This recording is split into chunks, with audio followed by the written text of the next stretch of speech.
Special thanks to Stumbling Tours super sponsors Schumann 3D Blast, Shine Wolf, Ministry of Ennui Control, Metric Conversion, Runefox, Thingy, Lemon 314, and Lord Entropy. Visit David X Newton on Patreon to join the ASCII Brigade. Welcome back to Super Mario World in the Forest of Illusion. Celine is back with us, and we've also added Zach, who you will probably remember if you've been a long time watcher of this channel from the time in our lives when we were a heap of neurotic pigeons with a load of Japanese fangirls. Hello. Oh, it's I've missed it. Wow, my first time back into this voice and I've already tripped up the line. What preposterousness is this? Oh, I have missed this insanity. Oh, God. All right, I've got to take a good run up at this. This is a... Whoa! This is like the 2-block chasm at the start of Super Mario Brothers, except it is actually a hard jump. All right, so Forest of Illusion. I'm anticipating some trickery like the ghost houses, where running to the right will not necessarily be the solution to the level.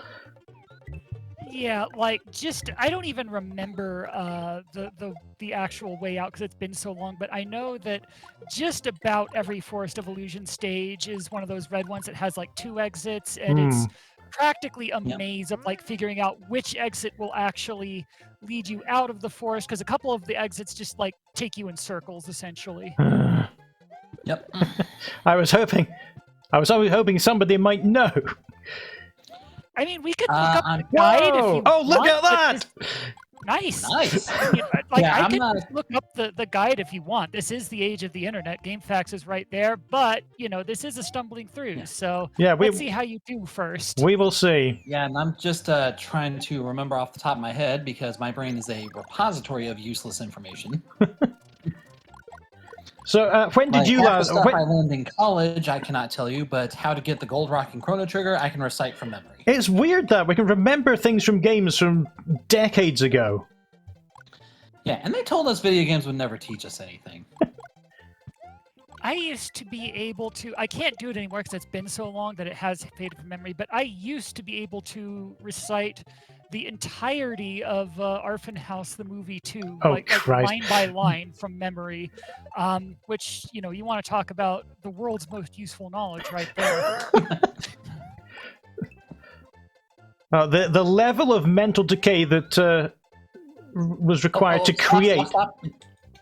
Go back under that platform to your left. Ah, how? If you hold down, you'll float downward. Hey. Oh, 93, 92, 91. At this point, never mind. Okay. Yeah, we can come back to that later, but that's where the secret exit was.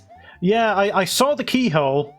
Yeah, I believe it's raining hammers. Hang on. Right, yeah, carry on. Yeah, I believe the key is in a block right next to it, so it shouldn't be too hard to get to.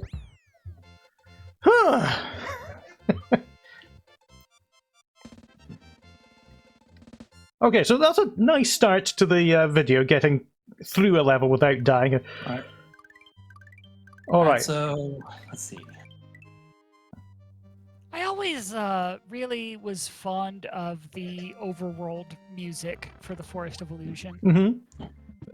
It's a neat song. Yeah, honestly, I probably would skip that because the cape is mostly useless underwater.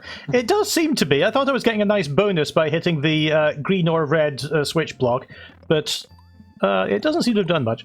Yeah, the green and yellow switch blocks do have extra power-ups in them. Like the yellow ones will always have a mushroom. The green ones always have a cape. The red and blue ones, I don't believe, have anything in them, though. But you still need them just, you know, to turn like chasms into solid platforms. Mm-hmm. You know. Oh, by the way, those blue blocks there, if you hold Y next to them, you can grab them. Okay. And while you're holding something underwater, well, you'll see here in a moment. Ah! Okay, it floats.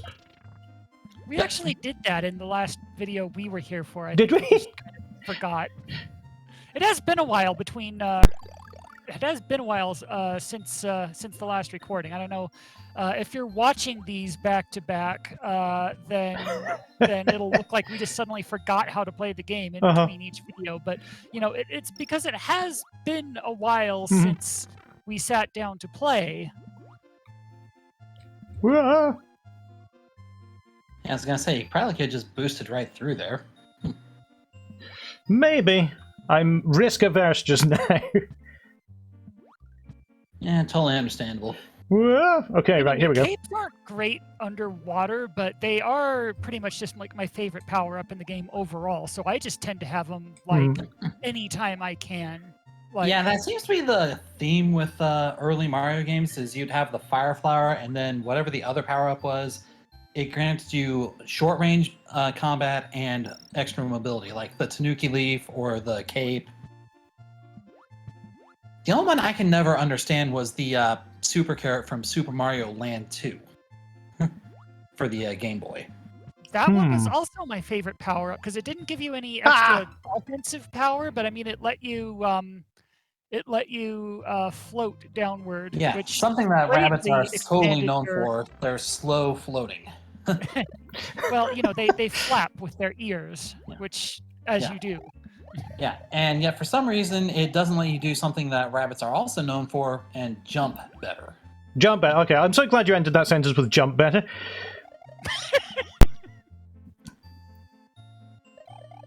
Well, I mean, forgive me for I don't forgetting my think target audience for a moment. I don't think the Super Carrot lets you do that either because it is a family game. But I say that, but we did point out the suspicious mole silhouettes in the earlier video, so who knows? Oh god, we did, didn't we? Well, I doubt any game will ever get a more suspicious silhouette than R-Type Final's final stage. Oh, I can't remember. Let's just say it took the concept of scenery porn to a whole new level. Oh dear. And it is about at this time that David thinks to himself, he doesn't say this out loud, of course, but he starts thinking to himself, why in the world did I invite these two to do this? It wouldn't be the same without He's, you, more quite than literally. two, actually, because we've got the system here on our end, but you know what I meant. Come on, sneak down there. Burn that fish. Yeah. Anyway, before the stream started, I asked how you were doing on the extra areas of Vanilla Zone, or Vanilla Dome rather. And the reason I asked that is because I remembered something that you can do there that will help with your shortness of extra lives at the moment. Mm-hmm.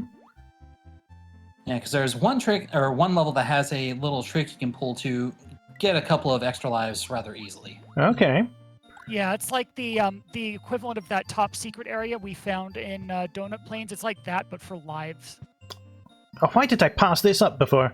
I thought, it's going to make me too out of control and speedy, but that was much better. Okay, okay, stop for a second. No! It's a stumbling through. Let him stumble through. Ah! All right. 4! Woo! Which puts you at 34. No comments, please. So, Oh God, you can't take us anywhere, can you? I have no. Oh no, I do know what you're talking about. Sorry. So Zach, speaking of changing the subject, can you remember anything about when you first played this, or when you first had it, encountered it, whatever it was? Oh, when I first played this game? Yeah. Well, let's see. I was in what? 4th grade at the time, I think. So that must have been. You see, I have to convert this in my head every time. That must have been 9 or 10 years old. Not even that, I don't think. Okay. I think I was like 8. Oh, hang on. Do I get off Yoshi? Yeah. Oh, I thought there's a little trick you can pull with these actually. If you spin jump at them from the left, it's like 90% guaranteed to work. I mean, like hit them from the side. Oh, But okay. that works. Oh, with the okay. cape. Yeah, I remembered. said, I remembered something useless about the information. cape. Yeah, we were talking about that in one of our previous videos. It's not an intentional feature; it's kind of a glitch exploit. But if you whack the block from the side with your cape, something about like frame rules and like the frame the cape hits it on or something makes it so that it's like 9 times out of 10 it is considered accepted correct. I did mention at the time that Hazel would know a lot more about that than we would, because I remember seeing her post about that on her Twitter somewhere. But I'm probably butchering the explanation compared to what she could tell you if she were here. But something about the cape, just like the cape does the thing with the frames, and it works somehow. Yeah, I'd love to know more about that, because I'm fascinated with how these games work underneath. There's the Sonic wiki and the Doom wiki both have these extremely extensive bugs sections, and I can just get lost for days in those. Yeah, the one thing I do know and can tell you is that it was not an intentional feature. It's something about how like striking the block with the cape just like exploits a certain frame rule or something. But it's not a trick they programmed in there on purpose because they wanted you to be able to always win if you use the cape, because that'd be weird. Yeah, Doom is amazing as an amazing game for random number exploitation as well, because Oh, hello. yeah, how do I get down there? Oh, I do. Okay, right. Easy. That was a bit easier than I thought. Yeah, Doom's good for random number exploitation because that game contains a predefined list of approved random numbers that it just cycles through. Can I just point out how after all of that rigmarole we had about talking about how the forest is an illusion and a maze and all that, you literally just found the direct route out? Yeah, that was the forest of pleasant strolls. Never mind on the illusion, I guess. I mean, there's a lot more to get lost in there if you're looking to 100% this game, but if all you were trying to do is get to Roy's castle, I guess you just found it. Yeah, we'll definitely go back there. Probably sooner than I intend, because I've got to do this. Yes, snake blocks. Word of advice here, if you hit L or R on the controller, it'll pan the camera over. Oh, yeah. Which might be a little helpful here. You have to hold it for a second or two. Ah! You don't just like, tap it, but yeah. Yeah, I remember it telling me that, but I was so concentrated on avoiding that fireball that I did not avoid the plunge into the lava. Well, in fairness, you avoided the fireball.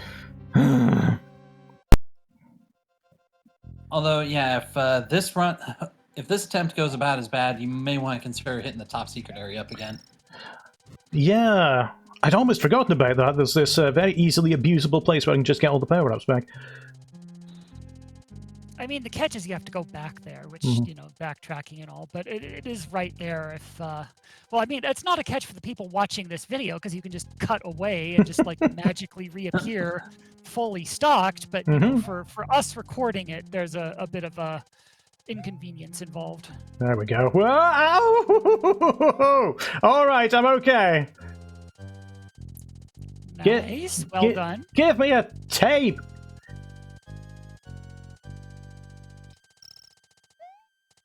Don't go up that far. Don't! No! Sorry, I got a bit into it. But this is the kind of thing you see in I Want to Be the Guy. Oh no, trust me, I Want to Be the Guy is so much worse. But yeah, yeah. I'll be honest. That part right there was why I mentioned the camera panning.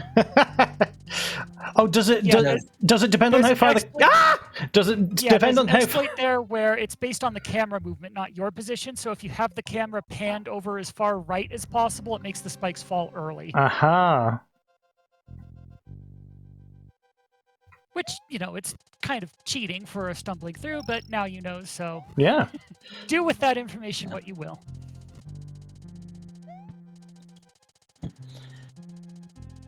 So I'm going to be quiet just now because I need to concentrate on where this snake is going.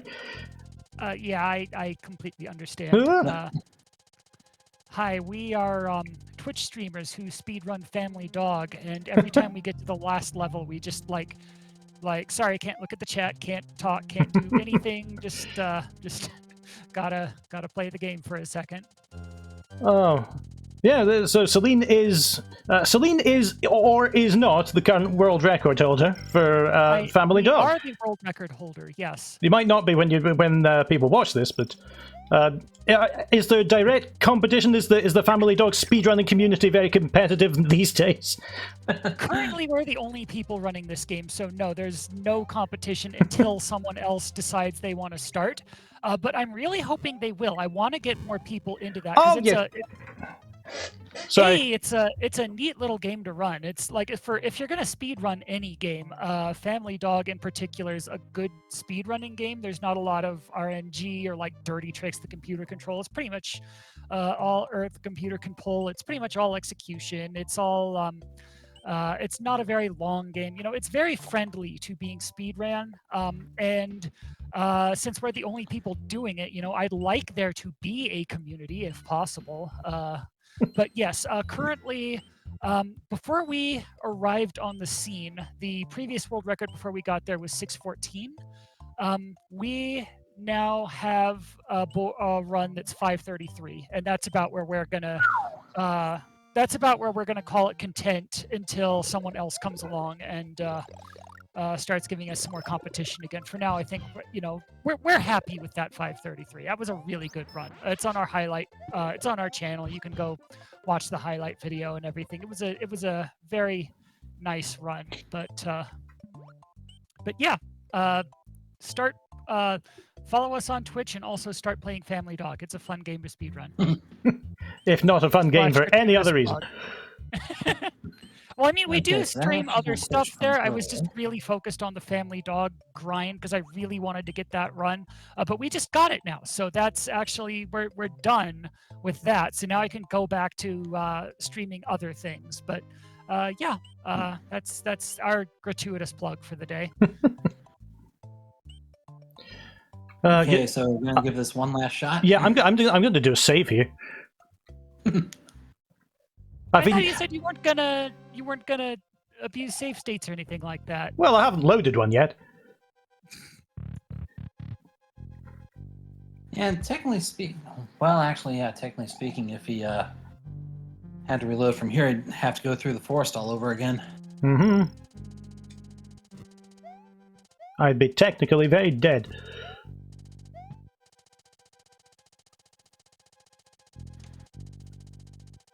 Yeah, details. So that was dirty. The last time I died, it was just from having to jump off to the right and hope, and then got annihilated by a fireball.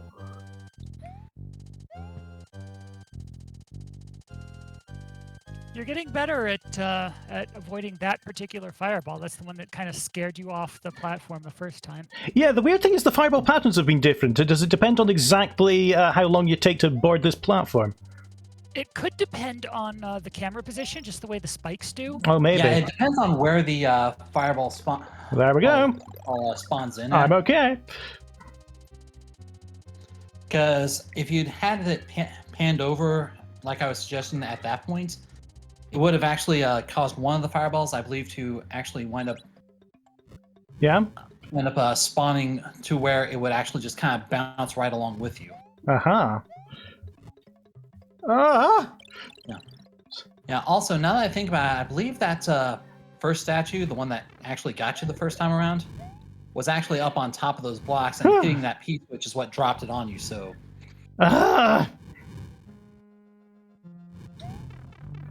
Oh, this is ridiculous! Oh, what bastard wrote that? Well, at least you got an extra life first. Oh, so did Yoshi. Yeah, if you don't want to redo the entire forest, you might want to stock up on lives before trying the castle. Yeah, again, let's do that. so that you don't game over. Thank you to everyone on the left here for supporting me creating Stumbling Tours videos. If you'd like to join in or make suggestions for other games to cover, please have a look at David X Newton on Patreon.